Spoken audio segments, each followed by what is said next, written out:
Hello hi friends film दुनिया को आपण स्वागत। आपण मैंने प्रायतः सबु घरे और दुकान मानक देखिथिबे लक्ष्मी गणेश को एका संगे पूजा करिबारे। किंतु आपण तो जानिछंती लक्ष्मी होउछंती नारायणकर पत्नी। से नारायण को विवाह होइछंती। लक्ष्मी को पाखरे नारायण पूजा पाइबा कथा, किंतु गणेश पूजा पाउछंती काहेकि? एही प्रश्न आपण समस्तक मनरे केबे ना केबे आसीथिबो निश्चित, किंतु एहार उत्तर आपण केबे भी खोजी पाइ नथिबे। ଏହି ଭିଡ଼ିଓଟିକୁ ଆପଣ ସମ୍ପୂର୍ଣ୍ଣ ଆରମ୍ଭରୁ ଶେଷ ଯାଏ ଦେଖିଲେ ଆପଣଙ୍କ ମନରେ ଥିବା ସମସ୍ତ ପ୍ରଶ୍ନର ଉତ୍ତର ଆପଣ ପାଇଯିବେ।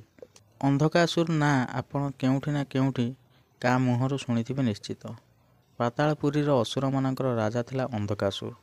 ଅନ୍ଧକାସୁର ସ୍ୱର୍ଗରେ ନିଜର ଆଧିପତ୍ୟ ବିସ୍ତାର କରିବା ପାଇଁ ଅସୁରଗୁରୁ ଶୁକ୍ରାଚାର୍ଯ୍ୟଙ୍କ କଥାରେ ମାତା ଲକ୍ଷ୍ମୀଙ୍କୁ ତପସ୍ୟା କରିଥିଲା। ତପସ୍ୟାରେ ସନ୍ତୁଷ୍ଟ ହୋଇ ମାତା ଲକ୍ଷ୍ମୀ ଅନ୍ଧକାସୁରଙ୍କୁ ବରଦାନ ମାଗିବା ପାଇଁ କହିଥିଲେ। ବରଦାନରେ ଅନ୍ଧକାସୁର ମା ଲକ୍ଷ୍ମୀଙ୍କୁ ନିଜ ପୂଜା ଘରେ ରହି ସବୁଦିନ ପୂଜା କରିବା ପାଇଁ କହିଥିଲା।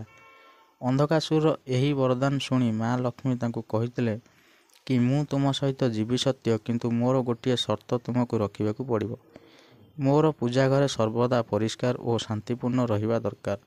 ଯେଉଁଦିନ ଏହି କାର୍ଯ୍ୟରେ ବିଘ୍ନ ଘଟିବ ମୁଁ ସେଠାରୁ ତୁରନ୍ତ ଚାଲିଯିବି। ଏହା କହି ମା ଲକ୍ଷ୍ମୀ ଅନ୍ଧକାସୁର ସହିତ ତାଙ୍କ ସାଙ୍ଗରେ ପାତାଳକୁ ଚାଲିଗଲେ। ମା ଲକ୍ଷ୍ମୀ ବୈକୁଣ୍ଠରେ ନ ରହିବା ହେତୁ ସ୍ୱର୍ଗ ଓ ବୈକୁଣ୍ଠରେ ସୁଖ ଶାନ୍ତି ରହିଲା ନାହିଁ। ଏହାପରେ ଦେବତା ଓ ଅସୁରଙ୍କ ମଧ୍ୟରେ ଭୀଷଣ ଯୁଦ୍ଧ ହେଲା। ଏହି ଯୁଦ୍ଧରେ ଦେବତାମାନଙ୍କର ପରାଜୟ ହେବା ପରେ ସମସ୍ତ ଦେବତା ଯାଇ ନାରାୟଣଙ୍କୁ ତାଙ୍କର ଗୁହାରି ଶୁଣାଇଥିଲେ। ନାରାୟଣ ଏହାର ସମାଧାନ ପାଇଁ ଗଣେଶଙ୍କୁ ଲକ୍ଷ୍ମୀଙ୍କର ବଡ଼ ଭଉଣୀ ଅଲକ୍ଷ୍ମୀ କଥା କହିଥିଲେ। ନାରାୟଣଙ୍କ ଠାରୁ ଅଲକ୍ଷ୍ମୀ କଥା ଶୁଣି ବୁଦ୍ଧିର ଦେବତା ଗଣେଶ ତାଙ୍କ ଚତୁର ବୁଦ୍ଧିରେ ଅଲକ୍ଷ୍ମୀକୁ ନେଇ ଲକ୍ଷ୍ମୀ ରହୁଥିବା ଅନ୍ଧକାସୁରର ପୂଜା ଘରେ ପହଞ୍ଚିଥିଲେ।